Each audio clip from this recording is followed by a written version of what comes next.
Welcome to tonight's program.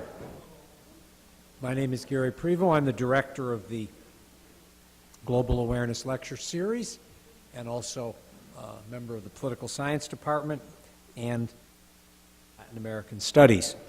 Tonight's program is a collaboration between the Global Awareness Lecture Series, which is funded by the Office of Academic Affairs, with the Latino Latin American Studies program, which has for this semester a focus of United States policies in Latin America, which is why tonight's program, which focuses on the United States Free Trade Agreement with Colombia and its impact upon flower workers there, is very much in keeping with that program.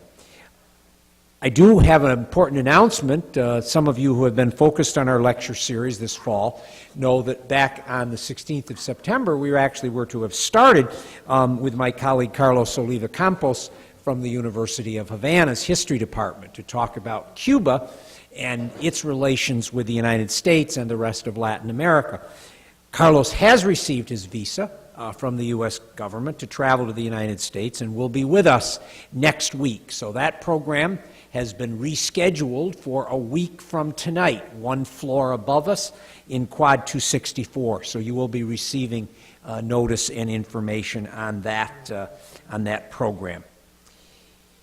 My role tonight at the start of this program is to introduce the Upper Midwest Director for our other partner in tonight's program, which is the Witness for Peace organization, which works on many social justice issues connected to Latin America and has long worked on the issue of Colombia.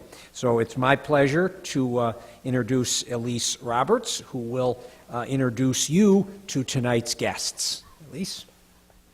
Hi, thanks so much for having us tonight. My name is Elise Roberts. I'm the Regional Director for Witness for Peace here in the Midwest.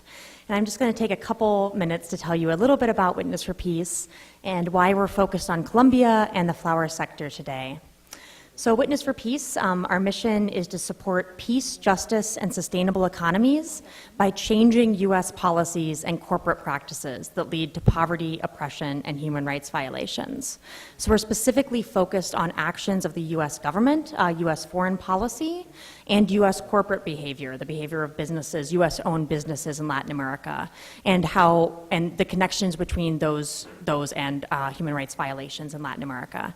So as you can imagine, we work on issues of trade, issues of immigration, support, specifically the border and militarization of the border issues.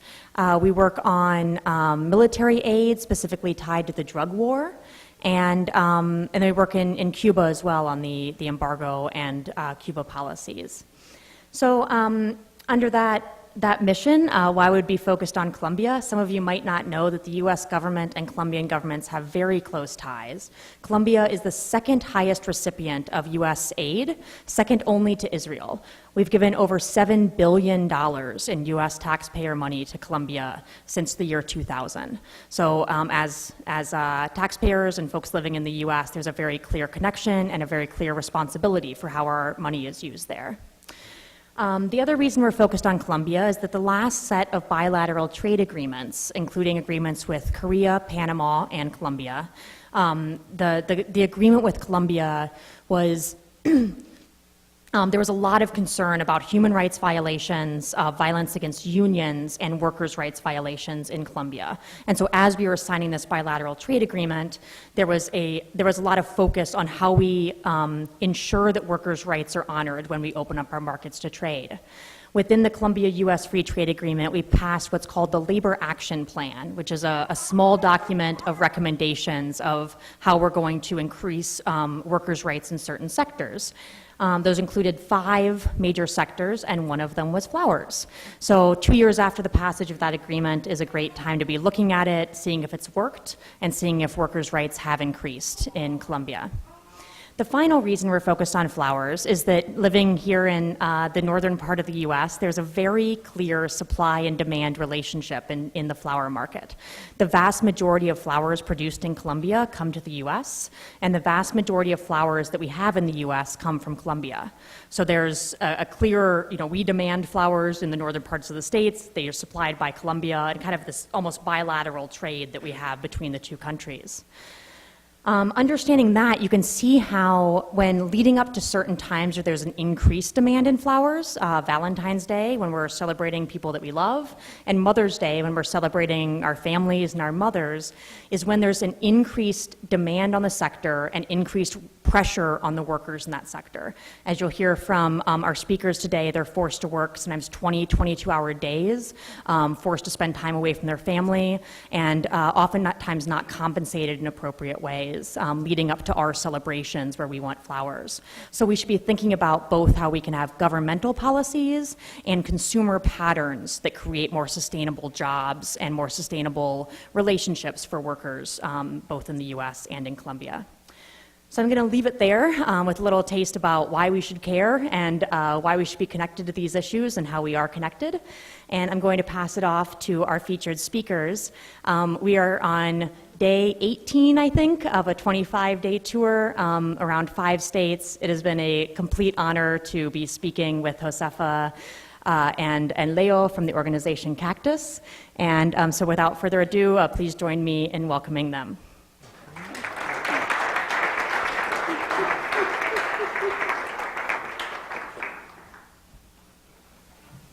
Estamos muy contentos y felices de estar aquí en Estados Unidos, en su país. Nos han recibido muy calurosamente. Muchas gracias. It's a real pleasure to be here in the United States. We've been given such warm welcomes everywhere that we've traveled. Thank you. Bueno, muchas gracias a Julia que nos está traduciendo y acompañando. Hi, my name is Julia Durante. I work with the Witness for Peace Colombia team. So most of the year I'm based out of Bogota, Colombia, and running most of our program work there. I'm accompanying the tour as the translator. Buenas tardes, mi nombre es Josefa Gómez Casas. Soy trabajadora de flores y actualmente trabajo en la corporación Cactus. Good evening, my name is Josefa Gómez. I'm a former flower worker and I currently work for Cactus. Mi nombre es Leonardo Luna, también hago parte de la corporación Cactus, soy comunicador social y periodista y trabajo con diferentes comunidades.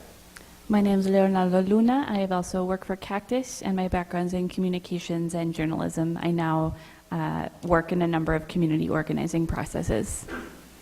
La organización social a la que pertenecemos es Cactus, es una organización que desde hace 20 años viene trabajando alrededor de la política y en el tiempo ha ido implementando otros programas como son Mujeres, Trabajo y Economía, alrededor del tema de género y otras realidades de las mujeres que la trabajan en Bogotá, la participación de la organización juvenil por medio de trabajos artísticos, música, danza, teatro, producción audiovisual, comunicaciones y también trabajamos las soberanía sociales por medio de Gestionando la Vida, que está básicamente en concreto huertas familiares y comunitarias una posibilidad de reflexionar sobre más de quién está la tierra en nuestro país y cómo podría ser una producción de enfocada en la soberanía alimentar.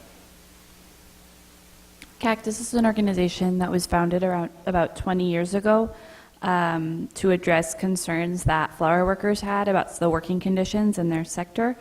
Since then, we've developed a number of different programs, including one that focuses on women, labor, and the economy, which is mostly dealing with gender issues, a number of youth organizing programs. A lot of this is focused on arts, music, dance, and developing communications around what they're experiencing, and a food sovereignty program that we call Agricultivating Life, which deals with how land in the Bogota Savannah is used and how to recover some of our ability to produce our own food. Nosotros no trabajamos en todo Colombia, pero venimos de la esquina de Sudamérica. So Cactus doesn't work throughout all of Colombia, but here, so just where you can see, Colombia is up in the corner of South America. El pedacito donde trabajamos lo vamos a contextualizar nuestro país alrededor de tres características básicas. Una es la reprimarización de la economía, es decir, extracción de recursos naturales para la exportación como son el petróleo, el carbón, el oro, la gran minería a cielo abierto, el agua también. Otro es las graves violaciones sistemáticas y masivas de derechos humanos en nuestro país, consecuencia de un conflicto armado interno histórico de muchos años atrás, más recientes 70 años hacia atrás. We'll talk a bit more about the specific region where we work later, but just to know some general characteristics about Colombia is that the economy is still very much a primary economy, so most of it is based around natural resource extraction. That includes oil, coal, golds, minerals, other mining. It's also a country that is still currently embroiled in an armed conflict, which has been going on for many, many years, depending on who you talk to. But the most recent date that's put out is more than 60 years for this internal conflict, which has brought with it massive and systematic human rights violations. Nosotros vamos a enfocar en el quinto producto de exportación, que son la floricultura, que se produce en su mayoría en la sabana de Bogotá. And so we're going to focus on the fifth largest export of Colombia's economy, flowers, which are mostly produced in the Bogotá savanna, this area on the map that surrounds the capital city, Bogotá. Este territorio lo habitamos más o menos 10 millones de habitantes, como área metropolitana de Bogotá, y en el total de Colombia somos 46 millones de habitantes. In this area, so the Bogotá metropolitan area, there's about 10 million people. This out of Colombia's total population of 46 million people.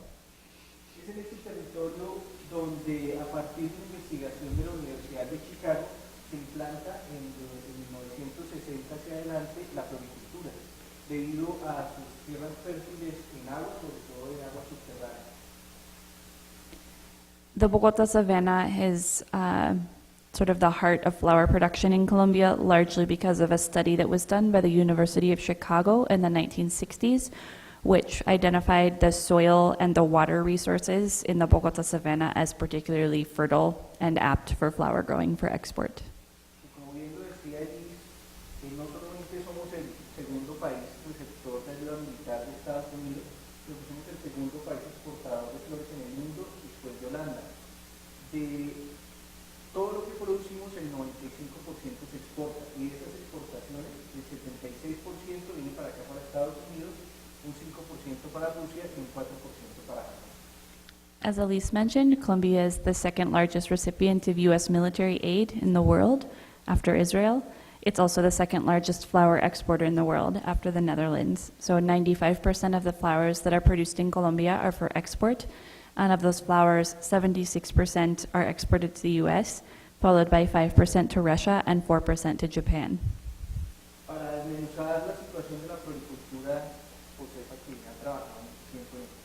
And so I'll turn it over to Josefa, who's the expert in the flower industry, and we'll talk about some of her experiences there. Bueno, la sabana de Bogotá era muy reconocida en los 60 por sus extensos cultivos de alimentos y sus fincas ganaderas. A medida que fue llegando la floricultura, todo esto se ha ido terminando. La floricultura en Colombia genera 130.000 empleos. De estos 130.000, el 69% son mujeres, y de este 69%, la mayoría son madres cabezas de familia. Prior to the 1960s, the Bogotá savanna was really known for its extensive food production and livestock raising. That has largely disappeared as it's been replaced by large-scale flower operations. The flower industry employs about 130,000 workers. Of these workers, 69% are women, and the majority of these women are heads of household or single parents. Los plaguicidas que usan para quitar las enfermedades de la planta nos están afectando el medio ambiente y el agua. Cada invernadero tiene entre 250 y 300 camas. Estas camas miden 1 metro de ancho por 40 o 60 metros de largo. The pesticides that are used as part of this flower production have really destructive consequences for the environment. They pollute the water and the soil, as well as having health consequences for workers. A typical flower greenhouse has between 250 and 300 flower beds, each of which measures 1 meter wide by 40 to 60 meters long. Hace 14 años a cada trabajadora le daban entre 20 y 25 camas de estas. Hoy en día a cada trabajadora le están dando entre 40 y 60 camas. La flor tiene mucho trabajo y cada trabajadora tiene que responder por toda la labor que tienen estas camas que se le son asignadas. Growing and producing flowers is a very physically demanding job, all of the different stages of it. And in the past, workers were typically assigned 20 to 25 of these flower beds that they were solely responsible for, actually, for caring for and for carrying out all these different tasks. That was about 14 years ago. Today, most workers are assigned between 40 to 60 flower beds. Lo primero que se le hace es la siembra. Luego de la siembra se le hace el pinch, que es quitarle el tallo superior a la planta para que salgan más tallos. Luego de esto se le ubican unas mallas encima, 5 mallas, que traen unos huequitos de 20 por 20 de ancho para poder guiar la planta dentro del cuadrito para que no se deformen los tallos. Some of the different steps that are required to produce a flower. Well, first, the planting stage, then the first pruning, so cutting off removing the first bud of the flower so that more blooms can grow from a single plant. At that point, workers put nets over the top of the flowers so that the stems will grow perfectly straight. You can see in the picture, so that they grow up through these little squares that are set by the nets. También hay que peinarlas para que no se salgan los tallos por el camino. Se dice peinar porque es irse por todo el camino metiendo los tallos dentro de la malla. Se deshierva. Todo esto se hace en esta posición. Entonces, las extensas jornadas haciendo esta labor sin tener las pausas que uno debería tener implica enfermedades. There's also weeding of the flowers and then going up and down the rows, making sure that none of the flowers are growing outside of the rows or outside of these nets. And basically all of these tasks, as you can see in the pictures, are performed in this position, so hunched over for many hours at a time. Workers work very long shifts and are typically not given breaks. So all of that taken together obviously has other physical health consequences for workers. También la otra labor es que como se abre primero una flor, entonces hay que quitarle esa flor. Uno tiene que amarrarse un costal aquí en la cintura y echar estas flores ahí. Esto también genera peso en la columna. Luego de esto, el corte. Hay que cortar en 300 tallos por hora. Another example of this is the second pruning of the flowers. So when the first bloom comes out, workers have to remove those so that the plant can continue to produce more buds. And the way that that's done is that they have to tie like a burlap sack around their waist and then throw all of the blooms into the bag. So as they're walking up and down these long flower beds and the bag's getting heavier and heavier, that also affects their back pretty significantly. After that stage is the cutting of the flowers. Workers are expected to cut 300 flowers per hour. Luego la flor es llevada a otro proceso que ya es la sala, que es un cuarto frío. Allí hay que clasificarla, emboncharla y empacarla en cajas para ser exportada. After that point, the flowers are taken to a cold room where they're sorted and classified and then bunched up and packaged and shipped off for export.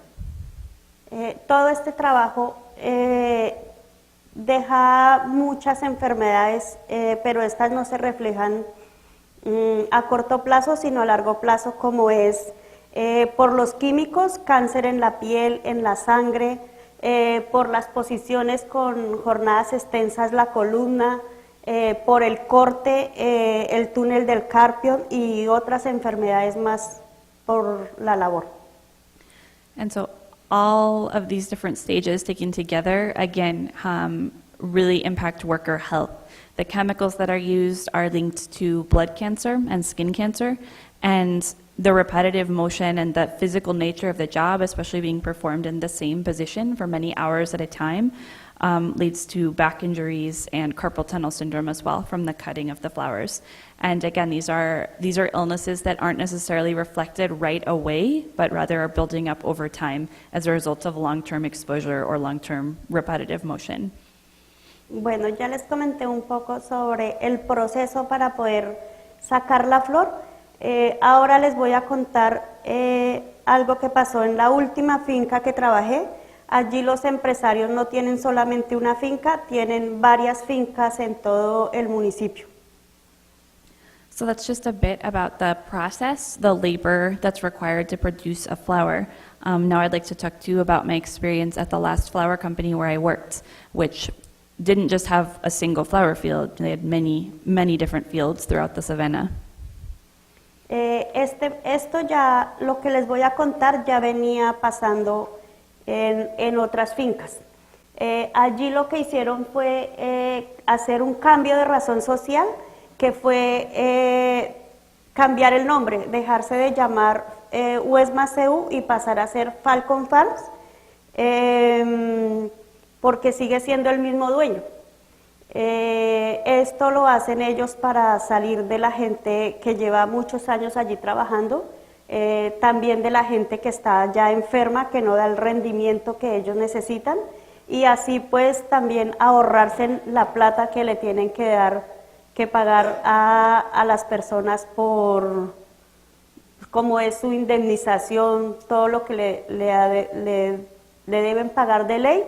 Ellos empiezan a ejercer una presión que es cuando ellos van a hacer esto, le empiezan a deudar a unos sueldos. Entonces, le empiezan a decir a uno que es que la empresa está en quiebra. And so this company, again, was operating in multiple fields. And so the experience that I'm about to share with you is something that is really commonplace and that is happening throughout the industry.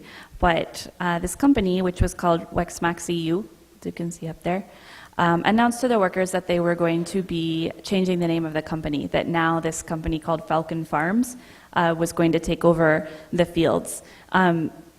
This amounts basically to a change of name on paper only, and the owners remain the same. And it's a very common strategy that's used in Colombia for companies to claim that they're going bankrupt, for example, and that a new company is coming in to take over the operations, or that they're going to be replaced with a different affiliate, or that they're changing the legal status of the company, all with the goal of terminating the contracts for workers that are getting closer to retirement, that would be owed pensions and other benefits, workers that have become ill or injured on the job and would be owed health care and other forms of compensation.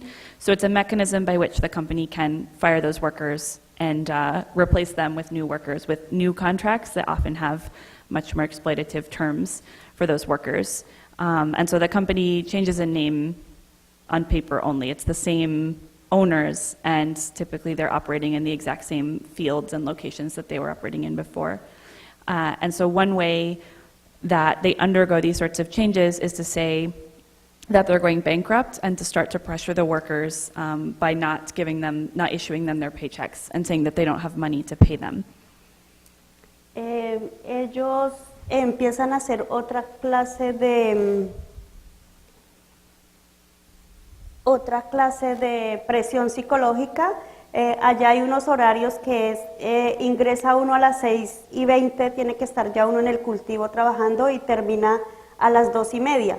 Entonces le empiezan a decir a uno que se debe quedar de 2:30 a 6 de la tarde sin remuneración para poder sacar la empresa adelante. Then the employers will start to pressure the workers, saying that they need to put in more hours and work longer shifts if they want to save the company from bankruptcy and save their jobs. So the regular flower shift would be from 6:20 in the morning until 2:30 in the afternoon. The company started telling us that we had to stay until 6 every evening, that we wouldn't be compensated for those hours in any way, but that we had to put in this time for free in order to save the company. Y a la par también empiezan a decirnos que firmemos con la nueva empresa porque si no entonces nos vamos a quedar sin trabajo. Entonces allí en esta empresa hubimos unas personas que no quisimos ni firmar con la nueva empresa ni quedarnos en las horas extras sin remuneración. Entonces lo que hicimos fue organizarnos y montar un sindicato de trabajadores. Llevábamos 250, casi 300 ya afiliados. La empresa se dio cuenta, allá en Colombia no puede uno mencionar la palabra sindicato ni me voy a organizar. Cuando la empresa se dio cuenta, lo que hizo fue llamar la junta directiva y les dio plata y pues ellos se fueron y nos dejaron ahí desprotegidos. The company then started pressuring workers, saying that they needed to sign contracts with the new company if they wanted to have any job at all, which meant that those workers would have lost all of their seniority and the benefits that they had accrued under their former contracts. Some of those didn't agree with this. We didn't think that we didn't want to sign new contracts with the new company, which was in fact the same people. And we also didn't think that we should have to work extra hours for free. And so we started organizing a union, and we had to do this really quietly because in Colombia you can't even say the word union or organize. It's very dangerous, actually. And so we got about 250 members for our union, at which point the company found out what was going on, and so they called up the union leadership and bribed them to leave the company, and the workers were left with no representation. Allá ellos nos mandan unas rutas para que nos recojan y nos lleven hacia la finca. Entonces, al otro día mandaron las rutas normales. Pues todos nos subimos y cuando llegamos a trabajar, nos estaban esperando con vigilantes y perros en la puerta para que no ingresáramos las personas que no habíamos firmado con la nueva empresa. And so after that, one day the company sent out the regular buses to pick us up and take us out to the flower fields. And when we got to the company, we were met with private security guards and guard dogs who were only letting in the workers that had signed with the new company. And all of the other workers that had refused to sign these contracts were locked out. Allí duramos 2 semanas. Ahí afuera cumpliendo el horario de trabajo, sin a dónde resguardarnos. Cuando ellos ya lo habían hecho en otra finca, entonces los de esta finca ya montaron su sindicato afuera, entonces ellos se desplazaron hasta donde la finca donde estábamos nosotros y nos dijeron que nos afiliáramos al sindicato de ellos para así ser más fuertes y poder luchar por nuestros derechos, pues como eran los mismos dueños. So we continued reporting for our regular shifts and just waiting outside the company gates for 2 weeks. At that point, another group of workers that worked for the same company but in a different field and had gone through a similar process already approached us and invited us to join their union that they had already formed and suggested that we might be stronger if we all organized together, and so that's what we decided to do. Entonces el abogado nos dijo que montáramos una carpa ahí afuera para sentar un precedente y que las personas se dieran cuenta que allí estaba estaban haciendo una masacre laboral, porque eso es lo que hicieron. Nosotros duramos allí en esta carpa 3 años de día y de noche. And so the lawyer for this union suggested that one strategy we try would be setting up a protest outside the company, that we set up a tent that would be a very visible symbol of the fact that this company was committing labor abuses and was involved in a labor dispute. And so that's what we decided to do. We set up this tent and this protest, which meant that someone had to be living in the tent or staying in the tent 24 hours a day. And we remained in this protest for 3 years. Al principio nos organizamos, una noche nos quedábamos mujeres, otra noche se quedaban hombres, pero allí afuera no terminó la presión psicológica, además también vinieron amenazas, como de decirnos que nos iban a violar, que iban a prenderle candela a la carpa con nosotras adentro. Entonces, por este motivo tuvimos que hacer grupos mixtos y quedarnos por la noche para la seguridad de nosotros. Originally, we organized ourselves into shifts, so we'd have to staff the tent or to be in the tent, so we'd have a group of women stay one night, and then we'd have a group of men stay the next night. But throughout this protest, we continued to receive different threats and intimidation from the company. And so when the security guards saw that there were groups of women staying alone at night, they threatened us. They said that they were going to rape us, that they would burn the tent down with us inside. And so we had to reorganize and have mixed groups start staying in the tent at all times to protect ourselves. Habían muchas mujeres madres, cabezas de familia. Ellas se tuvieron que ir a buscar trabajo porque a muchas ya las habían echado de sus casas, pues como pagaban arriendo no tenían con qué pagar un arriendo, ni tampoco para darle de comer a sus hijos. Entonces, ellas estaban muy pendientes de esto. Nosotros aguantamos 3 años ahí por las ayudas de las organizaciones y de los sindicatos que nos llevaban como ese apoyo psicológico y nos llevaban alimentos para preparar ahí en la carpa, para los que estábamos ahí frenteando la lucha. There were many workers, especially since so many of the workers involved in this protest were single parents, that couldn't stay in the tent for all 3 years. They didn't have money to pay rent, to buy groceries during this time because they couldn't work. And some of them even lost their homes as part of this process. And so they had to leave the physical demonstration to go look for work, but they still supported us and were in solidarity with us when they could be. The rest of us stayed for 3 years, and the only way that we were able to last that long was with help and support that we got from other organizations and from other unions that helped us out with money to buy groceries or would bring us food. And that was what allowed us to continue for as long as we did. Una de las organizaciones que llegó ahí fue Cactus, allí fue donde yo conocí a Cactus. También hubieron otra clase de atropellos, como de poner a los que antes eran nuestros compañeros a contra de nosotros. Les hacían también muchas presiones a ellos, psicológicas. Cuando el abogado venía a decirnos cómo iba el proceso, nosotros le decíamos, pero que hasta cuándo se iba a terminar eso, porque pues tantos 3 años ahí. Entonces él nos decía que no, que pues había que esperar porque hasta que no saliera el proceso no nos podíamos ir de ahí. Entonces, también para presionar a la empresa decía en voz alta que si no nos solucionaban pronto, pues entonces nos tomábamos la empresa. Entonces la empresa lo que hacía el otro día era mandar a los trabajadores, donde está el tractor es la puerta que quedaba de entrada en la finca, y mandaba a los trabajadores que se pararan ahí y les decía que no nos podían dejar ingresar, porque con uno solo de nosotros que ingresara, ellos iban a perder su trabajo. That's actually how I found out about Cactus, is that they were one of the organizations that came to support us during our protest.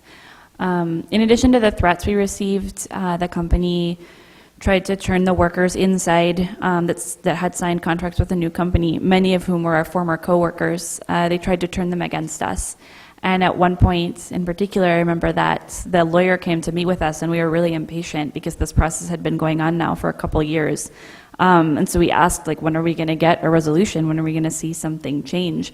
And he said, well, you have to be patient, but, you know, if we don't see any movement soon, then we'll do something more drastic and we'll take over the company, like occupy the building, which some people inside the company overheard. And so the next day they sent out, this is a picture of workers from inside the company that had been sent out to block the entrance with a tractor, and had been told that if any of the protesting workers were let inside the company, that all of the workers inside would be held responsible and would lose their jobs. También hubieron otra clase de atropellos fuertes, que era que nosotros no podíamos caminar por el frente de la puerta porque entonces nos echaban los carros por encima, y otra serie de atropellos más contra nosotros por estar ahí en la lucha. Este proceso duró 11 años. La carpa solo duró 3 años porque el abogado nos dijo que ya la podíamos levantar porque el proceso ya se había ido para la superintendencia, entonces que ellos iban a garantizar que nos cancelaran todo lo que nos adeudaban a los trabajadores.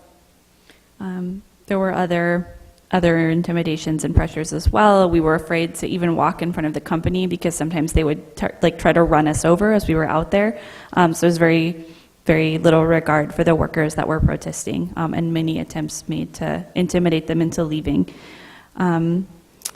Finally, after 3 years, we got news from the lawyer that the case was going to mediation, that the company would be, that we would reach a settlement and that we would be compensated for everything that we were owed and for all of our complaints.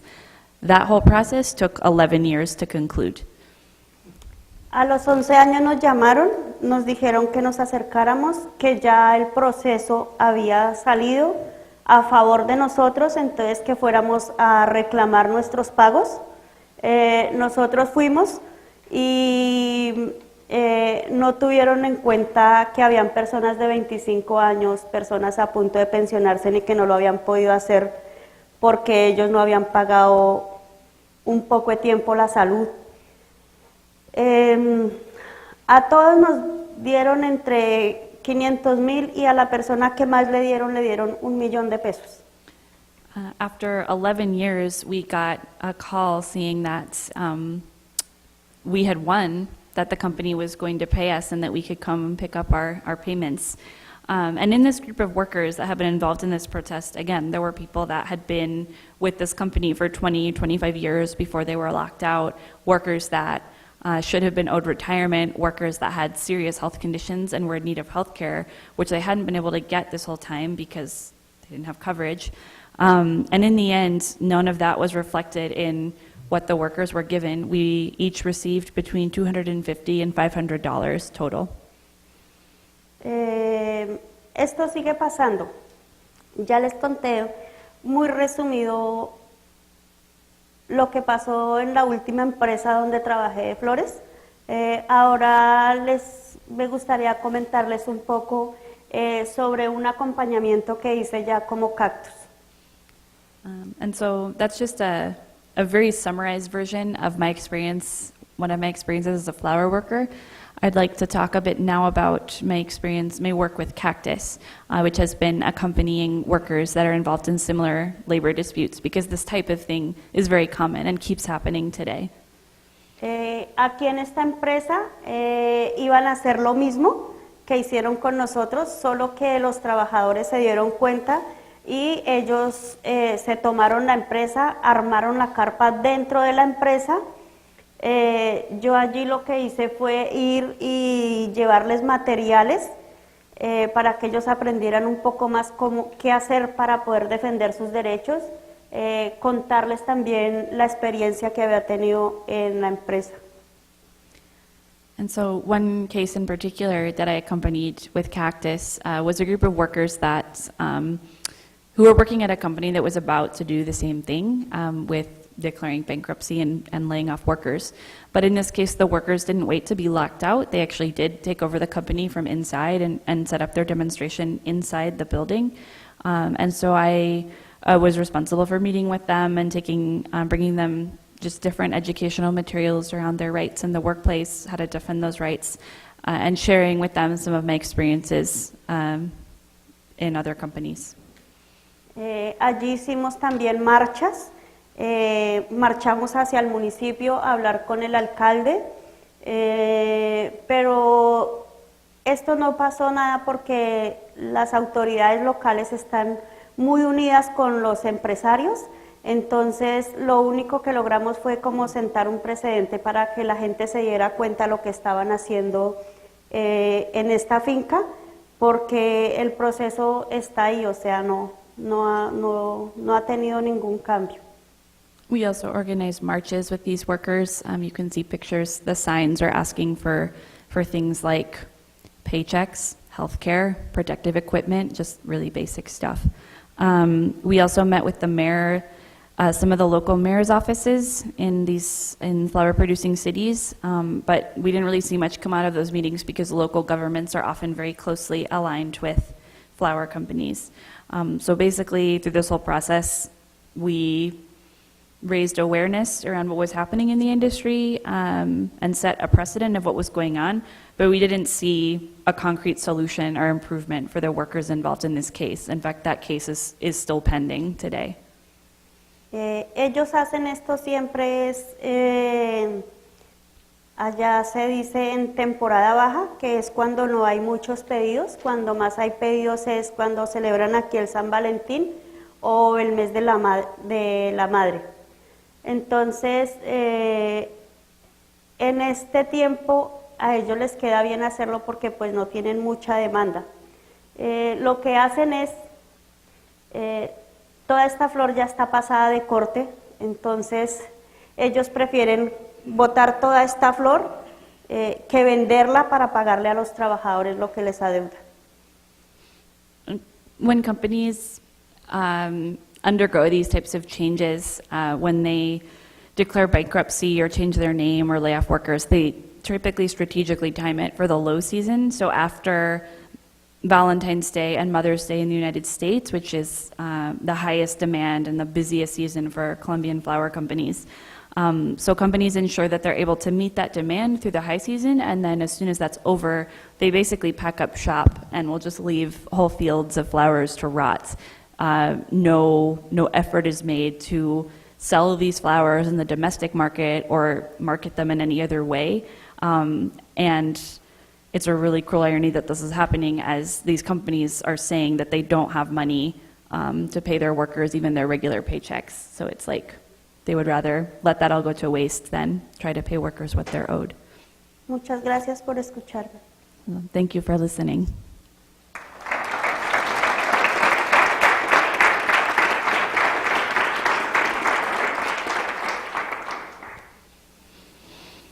Obviamente nos enorgullece presentar ese tipo de situaciones y masacres laborales, pero es muy común en Colombia este tipo de situaciones y aún peor en otros sectores económicos.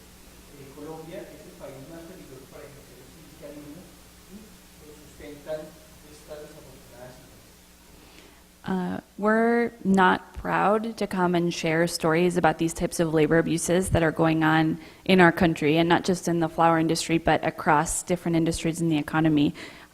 Things are actually worse in other sectors of the economy, and that includes direct physical violence against workers and against unionists. These are some of the most recent statistics about violence against unionists in Colombia. It's still considered one of the most dangerous countries in the world for trade unionists. And these statistics on the side are from 2012, I believe, and there's very similar statistics for 2013.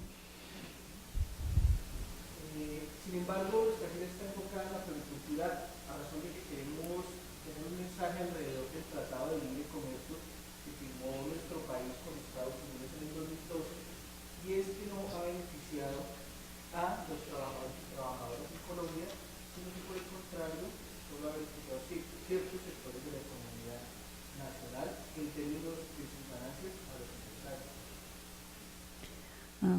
And really what we're hoping to do with as part of this tour is show the flower industry, the Colombian flower industry, and as an example of how the free trade agreement and other similar agreements, but particularly the free trade agreement signed between the US and Colombia and implemented in 2012 has not benefited Colombian workers at all. It has led to profits for some employers, for some companies in the Colombian, in different sectors in the Colombian economy, but it hasn't led to better conditions for workers. Ya siempre ha sido un ejemplo de eso. En Colombia es como un símbolo nacional para mostrar hacia el exterior. Sin embargo, no presenta este tipo de masacres laborales y el mismo sector empresarial ha reconocido que en los últimos 5 años se han perdido 30.000 empleos en el sector de la agricultura. Sin embargo, con el Tratado de Libre Comercio también se ha visto afectado el sector agrario, agrícola, con una pérdida de más de unos 150.000 empleos y otros 75.000 en el sector minero. The flower industry in Colombia is often held up as sort of a national symbol of Colombia's industry, of the Colombian economy, but that never includes an analysis of the labor abuses that are happening in the flower sector. Nor does it address the fact that in the last 5 years, the industry has actually lost 30,000 jobs. And this is at the same time that one of the biggest arguments that the Colombian government used in favor of the free trade agreement would be that it would lead to more jobs for Colombians and better quality jobs. That hasn't been the case in other sectors, like particularly with the agricultural sector. There's a very clear job loss just since the free trade agreement with the US was approved. There have been 150,000 jobs lost in the agricultural sector and 75,000 jobs in the mining sector. A nosotros prometieron cuando se iba a firmar el Tratado de Libre Comercio que iban a haber más y mejores empleos. Efectivamente no ha pasado. No solamente que se han reducido los empleos, sino que se han precarizado y flexibilizado las condiciones laborales. Ahora hay mucha intermediación laboral en diferentes sectores económicos. La agricultura es un ejemplo total. And so again, not only have we seen fewer jobs instead of more jobs, but the quality of jobs has been getting worse over the years. Labor conditions are much more precarious, and this has largely to do with the proliferation of different subcontracting or indirect contracting schemes. Si uno pregunta qué hacer, efectivamente nosotros también vemos una intencionalidad que es solidariamente nos hermanemos con los pueblos de las Américas y estamos viendo solidaridad en 3 niveles. Un nivel en ciencia política que tiene que ver con que el poder que tiene la palabra de los consumidores es desafortunadamente mucho más fuerte que las democracias pobladas en Colombia. Entonces exigirle a sus representantes, congresistas, en medio de llamadas, de notas, cartas, mejoramiento de las condiciones de vida de los trabajadores en Colombia y contratación directa es una acción muy importante para desarrollar. And so as part of this tour, we're hoping to build solidarity between U.S. civil society, Colombian civil society as peoples of the Americas. And that solidarity we sort of envision working on 3 different levels. One is through political advocacy. All of you as U.S. citizens have very powerful voices with the Colombian government, and sometimes more powerful than our own voices as Colombian citizens.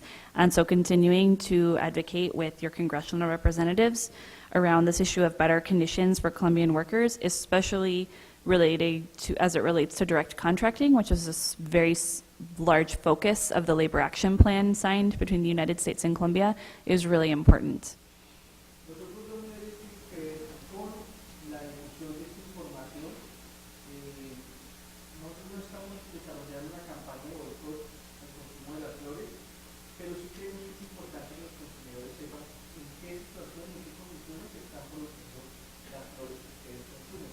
Y creemos que impulsando campañas como el 14 de febrero, pues es una forma mucho más concreta de desarrollar esa solidaridad. El 14 de febrero es el Día Internacional de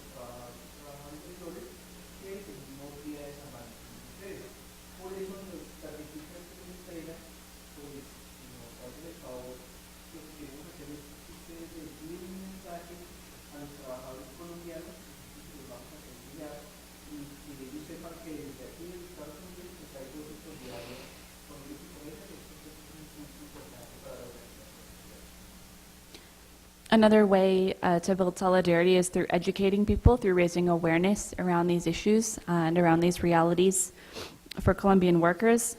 We, as part of this tour, are not organizing or promoting a boycott campaign of Colombian flowers, but we think that even without an organized boycott, there's still ways for consumers to ask questions of US-based flower companies around if they know the conditions that these flowers are being produced in, and pressuring them to be accountable to improving those conditions for workers. We think that a really key moment that we're trying to do this sort of education and awareness building is February 14th, which we are starting a campaign to reclaim as International Flower Workers Day. So showing sort of the other side of Valentine's Day in the US, when huge amounts of flowers are consumed here, recognizing the labor that goes into creating those flowers and what the conditions are like for workers, especially during that time of year.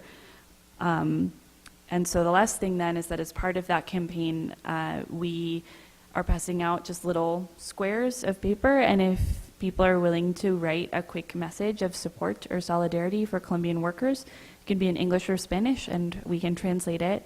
But it's really important for them to know that their stories are being heard and to hear support from folks in the US. And so we will take those back to Colombia and share them with workers as part of this International Flower Workers campaign. So thanks for your time and for your solidarity.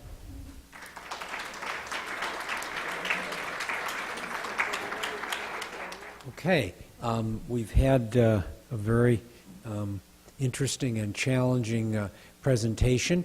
What we're now going to do is set aside about 15 to 20 minutes for the group as a whole to ask any questions that you have that have occurred to you over the course of the presentation. So if you could step forward with questions and do that.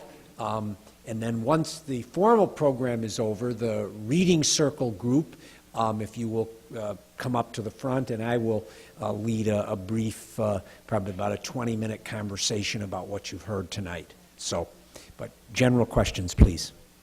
And at least we'll go back. Yeah, hands for questions. Yes, sir.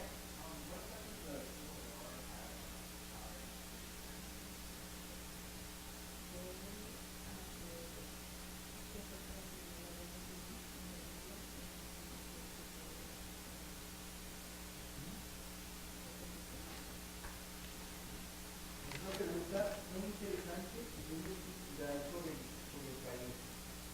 Yo diría que un nivel de la organización social y a la gente le da mucho miedo organizarse. Cuando la gente organiza sindicatos en la agricultura y el conflicto termina, la empresa por lo general estigmatizada. O sea, la empresa prefiere acabar esa empresa, lo que hace es cambiar el nombre para lograr estigmatizar al sindicalismo y decir que por culpa del sindicalismo se acabó la empresa.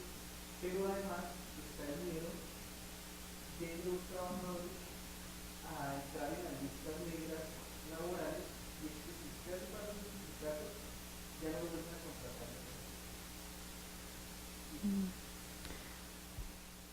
That's a really interesting question that gets at some very structural issues in Colombia. I think one of the biggest impacts of the armed conflict has been just the fear that it has created in people around organizing, around participating in social movements, because that's very stigmatized in Colombia.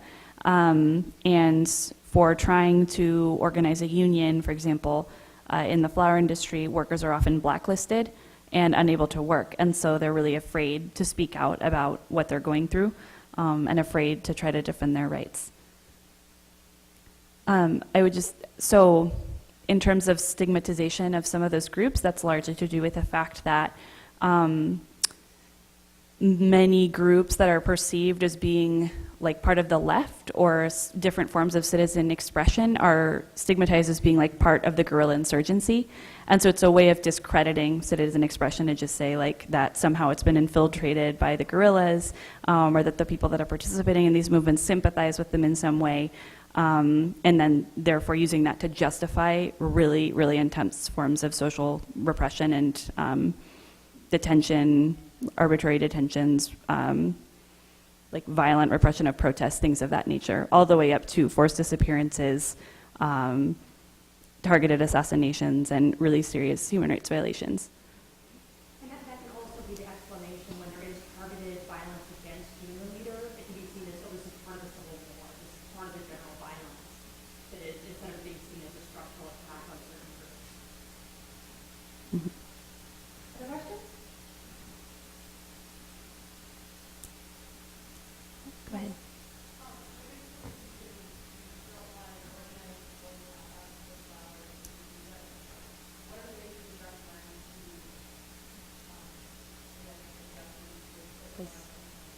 Pues escuché que ustedes dijeron que no están organizando una vuelta, entonces, ¿qué sugerencias harían en cuanto a las acciones que las personas acá pueden tomar?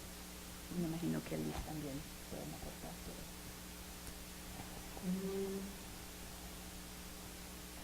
Creo que las acciones más contundentes como lo tienen que ver con la incidencia política. El sistema de Estados Unidos se interesa mucho el colombiano en que aquí realmente los senadores de una u otra forma les fueron cuidados porque están vendiendo su presupuesto. En Colombia eso no pasa para nada. Entonces, sí, los representantes senadores de su país dicen que están escuchando mucha gente que preocupada por las flores y las flores son propiedades justamente y ellos dicen eso en Colombia es lo re bueno. Un ejemplo de eso es que cuando se iba a firmar el Tratado de Libre Comercio se paró por no sé cuántos años, 4, 5, 6 por las cifras de violaciones de derechos humanos a sindicalistas que les mostré. Y quienes lo pararon fueron senadores de aquí de este país. El gobierno nacional Leo.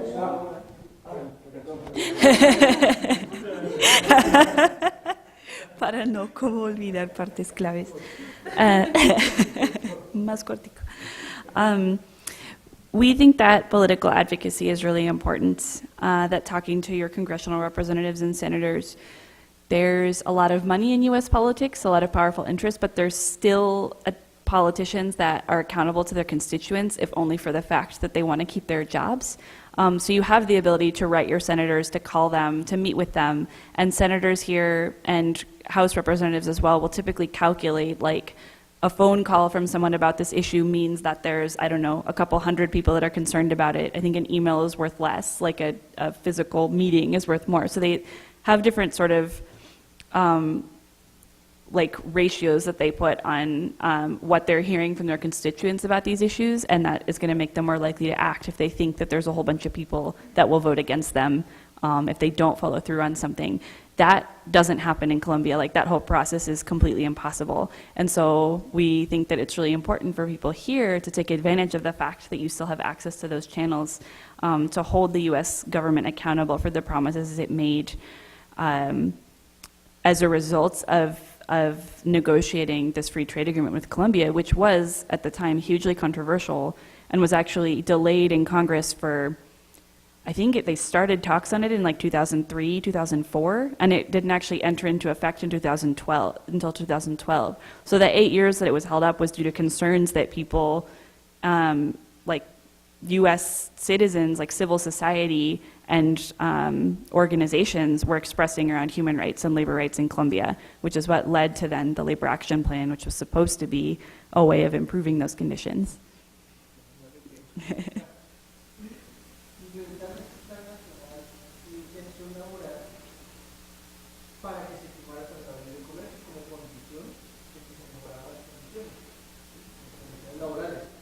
Este plan no ha funcionado, entonces estamos en un segundo paso y es pongamos indicadores, porcentajes concretos para que tanto los senadores de aquí le puedan hacer seguimiento a la inversión laboral, ¿sí? Y ese es como el paso en el que vamos en términos de la incidencia política. Otro ejemplo positivo, ¿puedes ir? Yo voy a traducir, es mejor. No, Leo, voy a traducir. Está bien, tranquilo. And so now the labor action plan has obviously not been implemented in any meaningful way. We're still continuing to face a lot of these issues. And so now we're in sort of a second step of going back to all of these politicians, going back to Congress and saying, okay, well, like these are the concrete measures that we need to see. These are the indicators we want, trying to force some sort of compliance with that and continuing to monitor the process. Otro ejemplo tuvo que ver con una campaña internacional de flores que se hizo a principios de los 90 para erradicar el trabajo infantil en la floricultura y esta funcionó. Se erradicó el trabajo infantil alrededor de los 90 en la floricultura. Gracias, afortunadamente y desafortunadamente, a que fueron los consumidores quienes también protestaron por este tipo de cosas. Yeah, so we think that, again, that advocacy around, for the conditions that we want to see is really important. And we saw a clear example of this in the 90s as a result of an international campaign that was organized around child labor in the flower industry that was really effective. It essentially eradicated child labor in the flower industry. And that, again, leveraging the power that consumers of flowers have to demand better conditions. I'd say we think about these issues both in terms of consumer choices, about how to make change within a free market system, and then in terms of policy change. So in terms of consumer decisions, your decisions about whether or not you buy flowers are your own to make. I would say that either way, asking questions within the flower industry always is the thing that makes change. Even a drop in market value of something doesn't necessarily send that message to the company of why you're not purchasing something. And so letting them know, asking questions to your florist. Do you know who grows your flowers? I pay twice as much for flowers if I knew that they were ethically sourced. And just those types of things that influence the market. Also, it's worth adding in terms of the representative discussion. I believe you're in Representative Bachman's district, and we're not exactly close allies, but I would say that these are issues where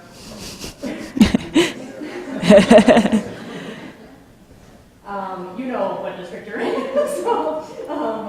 But these are issues where we find common ground. Representative Bachman is not big on military aid.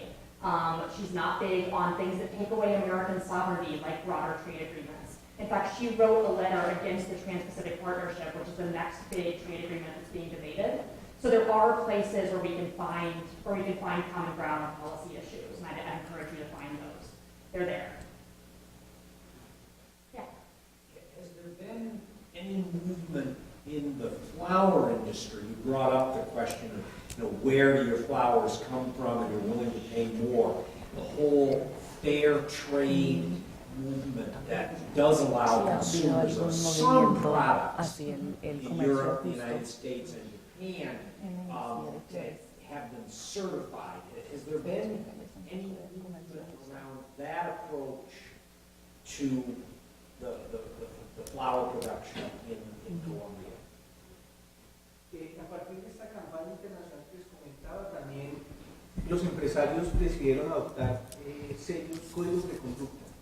El sector empresarial colombiano tiene un sello de calidad que es Flor Verde, y aquí en Estados Unidos hay con algunas empresas que tienen el Rainforest Alliance, en Europa el FLP, pero en general el problema de fondo es que en la floricultura, con muchos otros sectores económicos, hay mucha subcontratación. Entonces son las cooperativas de trabajo asociado y las empresas de servicios temporales que precarizan las condiciones de vida de los trabajadores, y los empresarios, las grandes empresas productoras, pues como que se lavan su responsabilidad y a los consumidores les llega con el sello de calidad. Entonces sería una mentira decir que existen flores que lleguen de producción justa.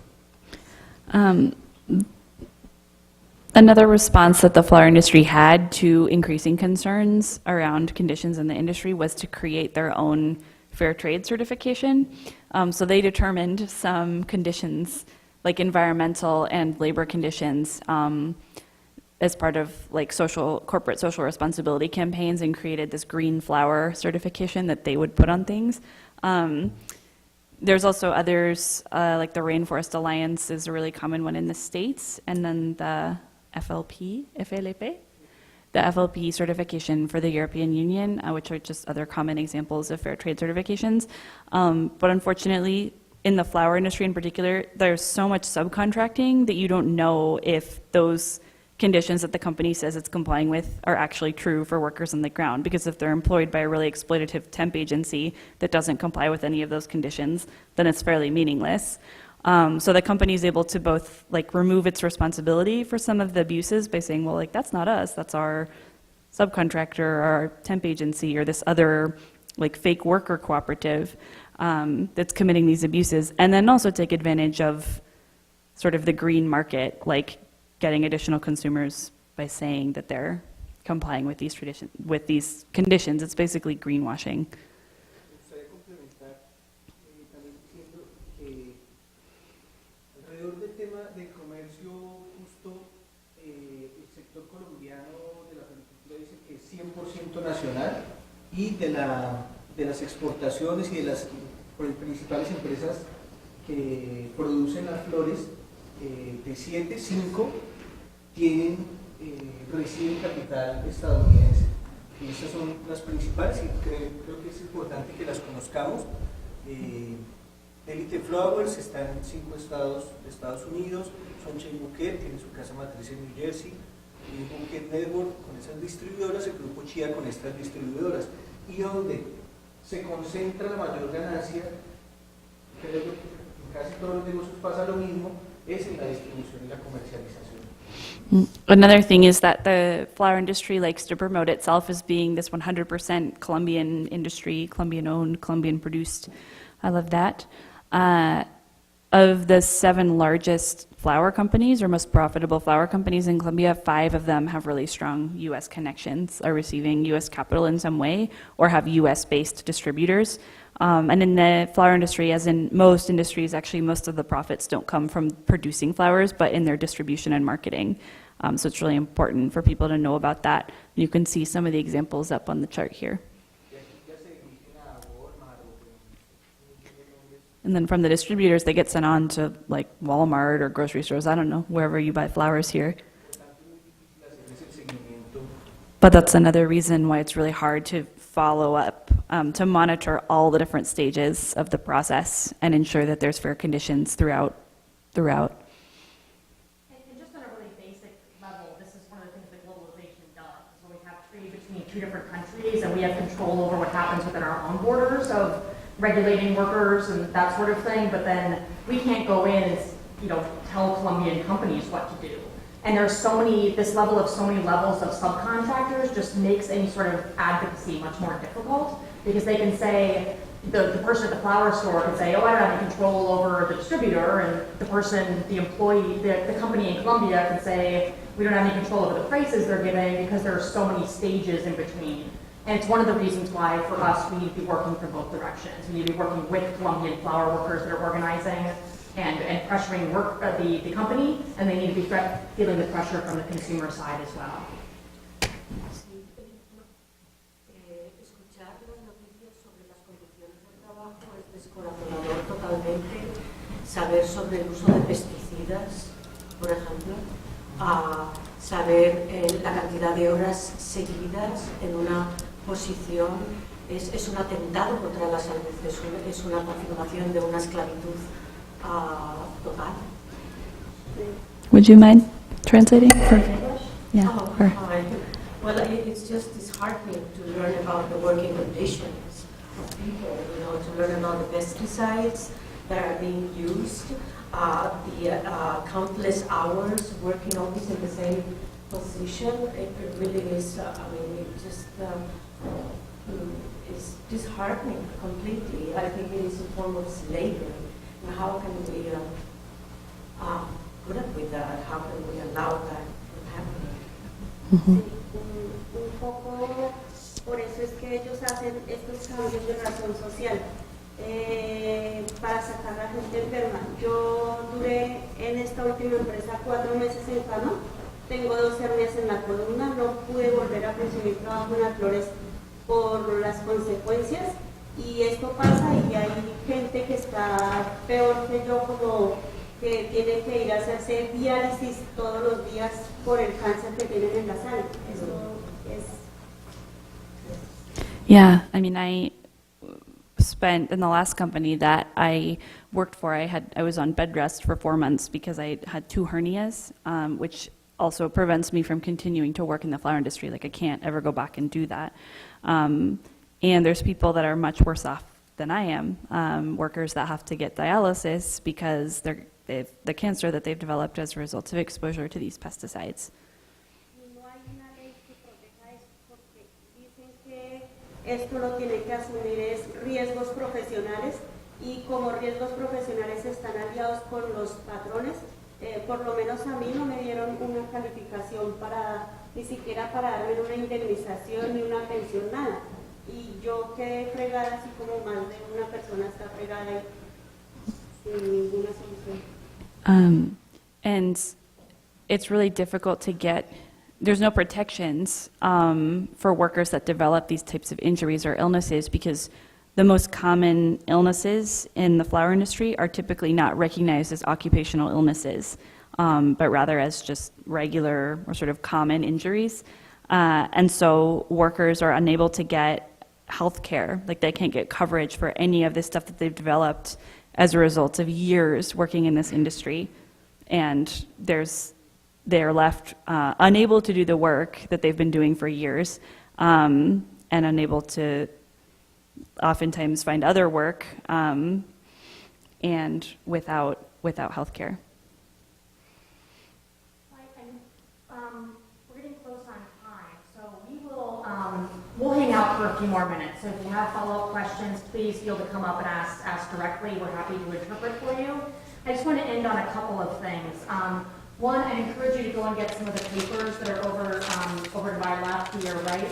There's information about the flower workers, about the Trans-Pacific Partnership, which is the newest trade agreement that is being negotiated, and we should be using these examples as a way to critique that model, of saying the Labor Action Plan didn't work in the Colombia Free Trade Agreement. We're going to have free trade on a larger scale. We need to have much stricter regulations that are enforceable to create sustainable jobs for people. There's also information about what's called the Trade Act, which is a bill that's been introduced in Congress, which is a very different model. It's important to think about positive alternatives and ways that we can have trade, and so I included some information about that as well. Finally, there's information about our delegations program. We take folks to Latin America to see firsthand the effects of U.S. policy, and I'd love to talk to anyone about going on a delegation with us. And there's information about internships. I've had interns from St. John's before, and that's been great. I am based in the Twin Cities, and I'm happy to work with folks either from afar, or if you're in the cities for the summer or something like that, we can talk about how to make that work. And I'd just like to thank you all so much for having us, for being here, and joining me. Muchas gracias. Que dimos la bienvenida a ustedes.